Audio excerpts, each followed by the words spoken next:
celebrating the power of possibility. I'm Heather Harrington, and I believe anything is possible.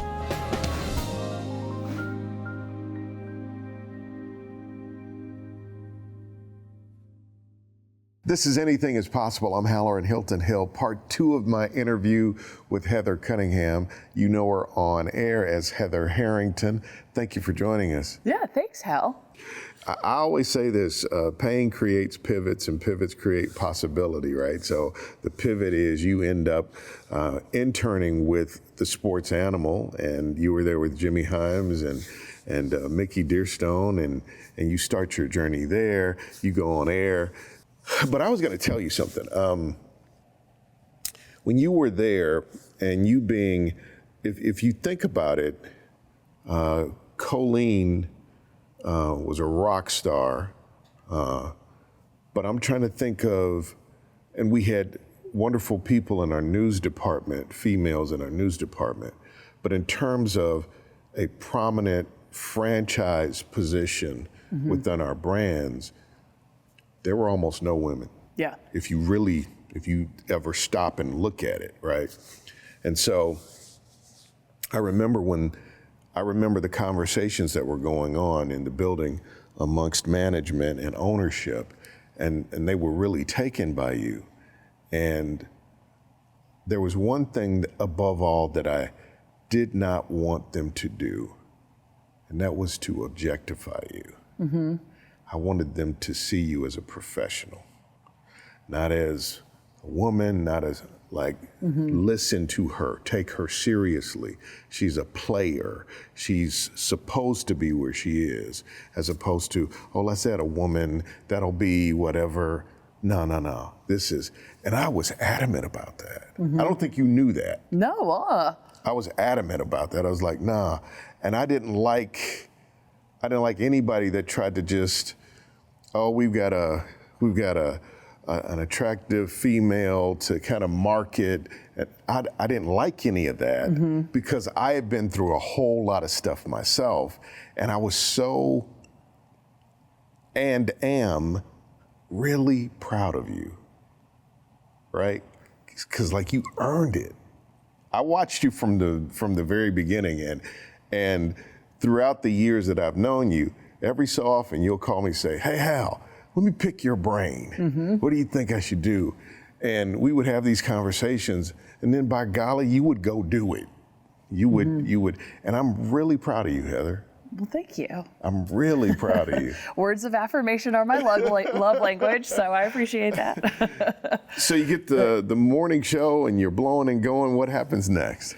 So it was a long ride, and another piece of advice I would just give to people is to don't miss your off ramp.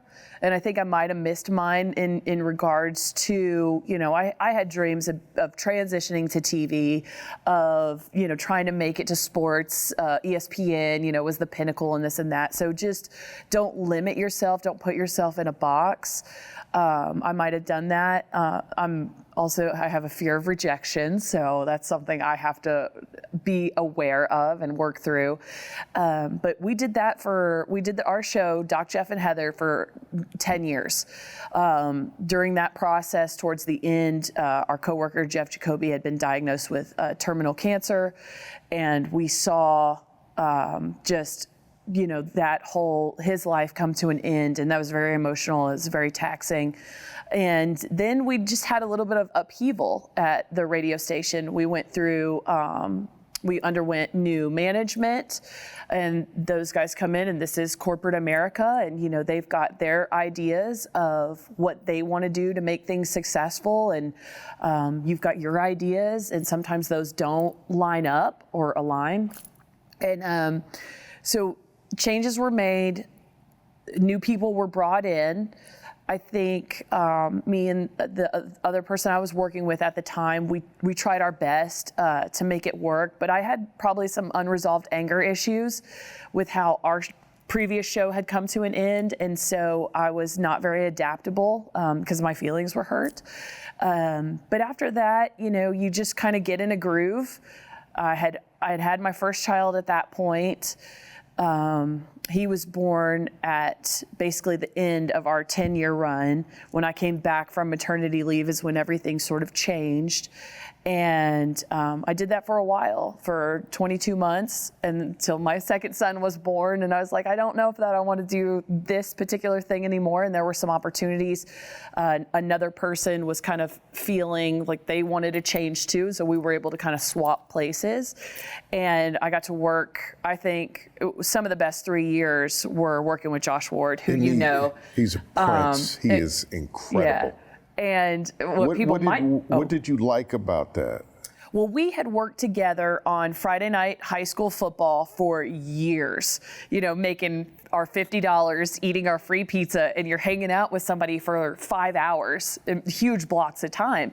And I thought we did a really good job too, and it was fun. But the thing I love about Josh is his wit.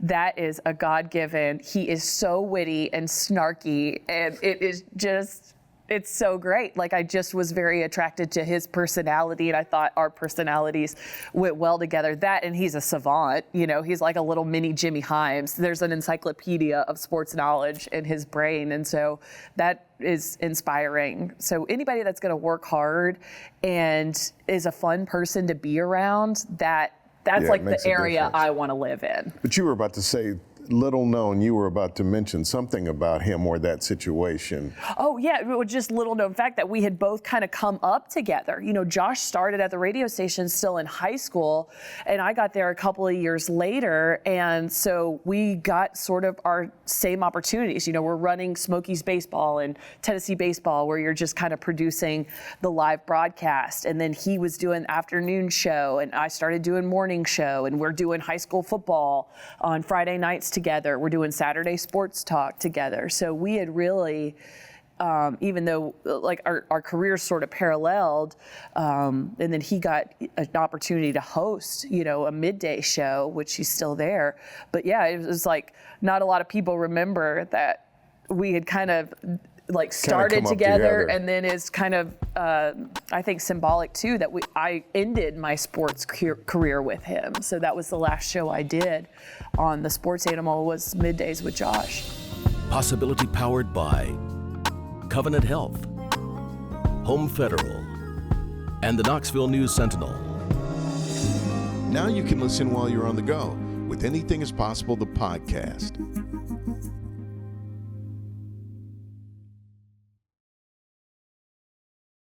The morning show ends, and your feelings are hurt, and it creates pain. And I remember that upheaval, right? Yeah. I went through a lot of big changes. They say that in life, you experience everything, but you only remember certain things, and that the architecture of the remembering self versus the experiencing self is built on three things: big moments, changes, and endings. And how you navigate big moments, big changes, and endings is how you see and remember your life.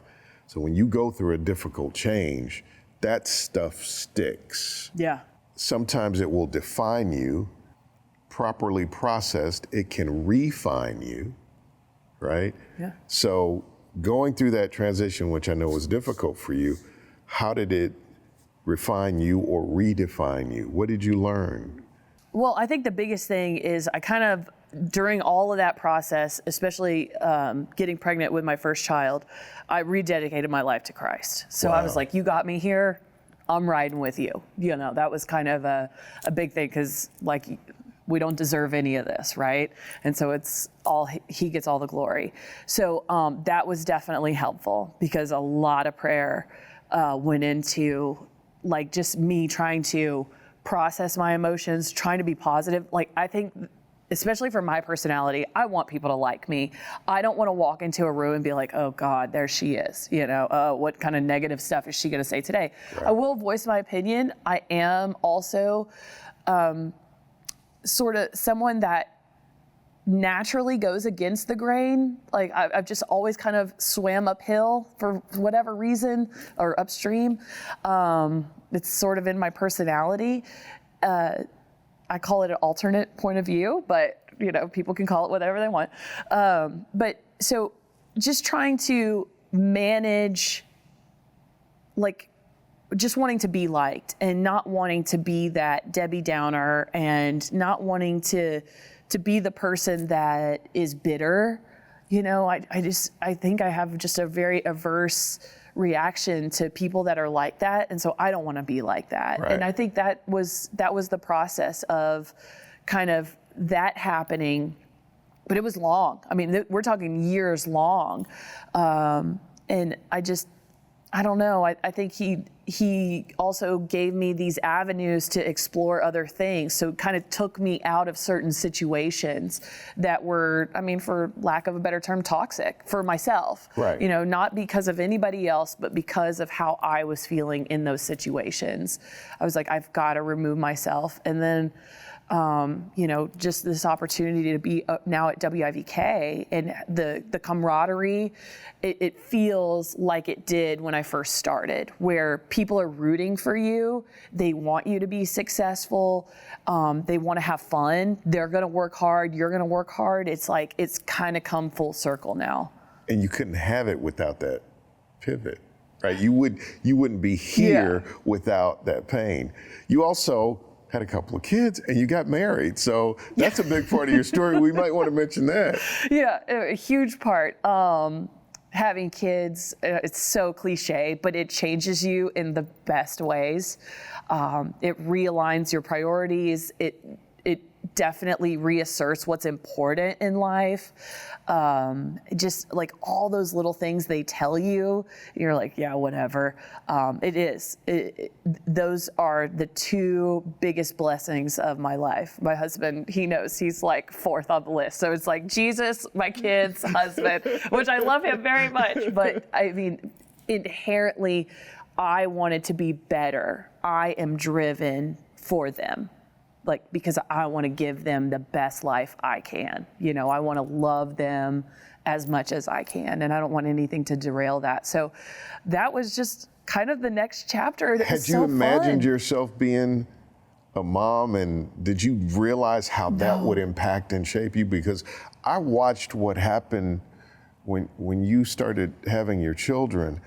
There was something that happened to you, like it was a transformation. Yeah. Like you've always been a great person, but you shifted into a whole other gear. Yeah, I would say, I had my struggles too, just personally, I was kind of a party girl.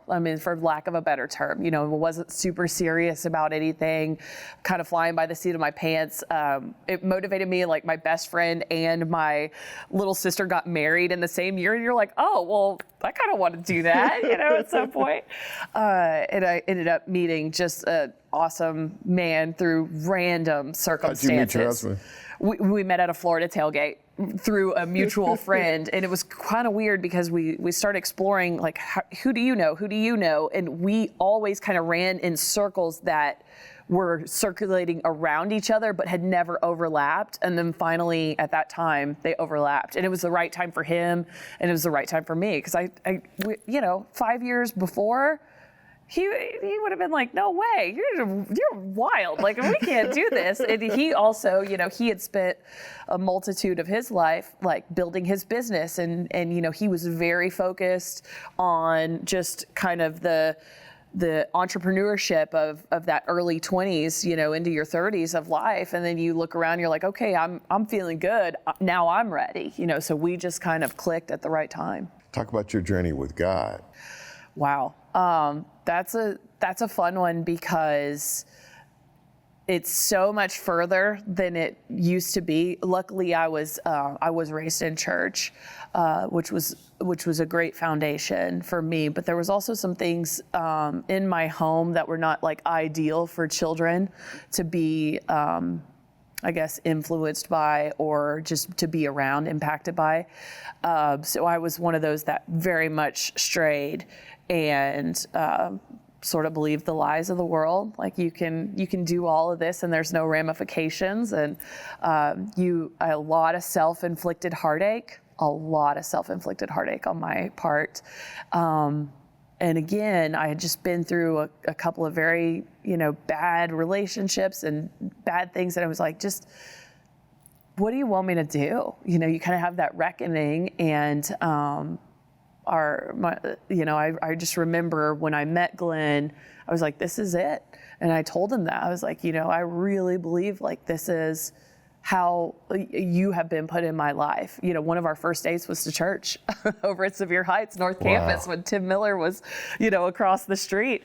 And so it was just right. And Gus came along, and I didn't deserve him. I did not deserve like a healthy baby. And I was just I remember being so thankful. Like when I took that test, you have it's like 6 o'clock in the morning, you're not feeling good. You're like, something's up, you take it and you're like, wow. And I was like, if I can have this, it's because of you, and I can't do this alone.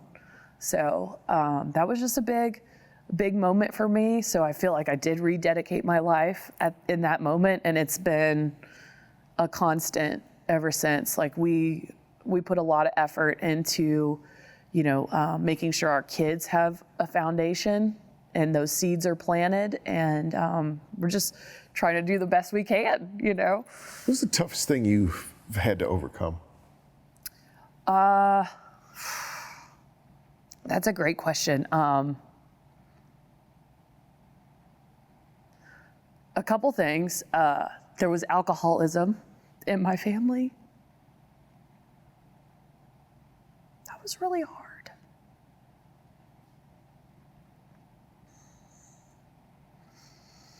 So that was very tough. And then self-doubt. Yeah. A lot of, I can be my own worst enemy. Yeah. The things that we say to ourselves can really derail what we want to do. And so I think overcoming self-doubt, which I still struggle with, it's kind of like exercising. You can do it, you can be on a great plan, and then all of a sudden, maybe an injury happens or something happens and kind of derails you and gets you off your schedule. And now all of a sudden you haven't been to the gym in like 5 weeks. And you're like, oh, well, I'm going to eat these Cheetos too. So, it's just that constant of trying to believe in yourself.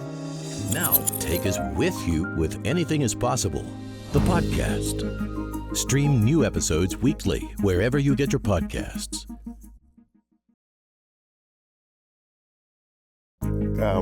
As you were mentioning that, I could see your mind scanning the pain, right? Mm-hmm. And then you did something just then that was so powerful that I learned from Pat Summitt. Left foot, right foot, breathe. Yeah. I don't know if you just noticed, you just said, you took a breath, right? Yeah. You breathed into that. It's real courageous, because I think you're an empath. I think we all are there. Mm-hmm. We all have those negative voices in our head telling us, you're not enough, you're not worth it, you're not. And I think that's the power. I think that's the real power of faith, is that when we have these spiritual moments, when we face spiritual moments, when you have a relationship with God, what I found was, and it typically happens for me at 3 o'clock in the morning, right? All the doubts rush in. Really? The doubts rush in. And it's about that time when I start praying, like, what do you want me to do? That God shows up with this bulldozer, and he pushes all of the doubts back out of the way and clears the space for me to do another day. And I think it's not until you know that God, the one with the bulldozer, right, mm-hmm. that you get to know yourself better and that you could love yourself. And I'm glad you've made it through, because like I said, just observing the person that you are and the person that you've become and that you are becoming, I've noticed these things, right? One, you have a real passion to do whatever you do really well. Yeah. Right. We've had a number of those conversations, like, I want to be great. I love that. You have a lot of integrity. You're a great person of integrity. You're a loyal person. Too loyal, maybe to a fault. Right?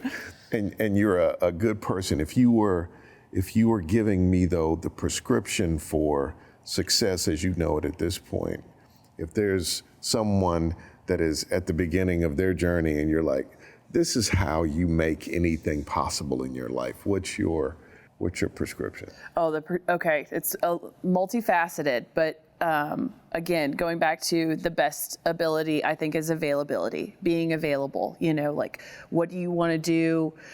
Find people that are in that area and just kind of be available to them. If they want to meet and have coffee at a weird time, just make it happen, because you might not have those other access points. Like, access points will not always open up. So just being available. The best advice I got from Mickey, the very first year I worked at the station, he said, if you say you're going to do something, like you're going to commit to that FFA, whatever, 3 months down the road, that FFA banquet, and you've got to speak at it, you don't back out the week of. You know what I mean? Like, you made that commitment, you're going to do it. So do what you say you're going to do. I would also, especially for women in this business, really come up with a social media plan. You don't want to be too open and people to have too much access. You also need to take the Joe Rogan post and ghost ethos, where you're definitely not reading comments and things like that. I think it's just like, try to talk to as many people as you can. Do the things that are going to separate you from, the herd, and then also just kind of have a plan, and have either good friends or people that you can talk to when you feel the pressure, when you feel like things are too much, if things go sideways. Like, just have that release valve is the best advice I think I can give. Thank you for being here. You are truly an example that anything is possible. Thanks, Hal.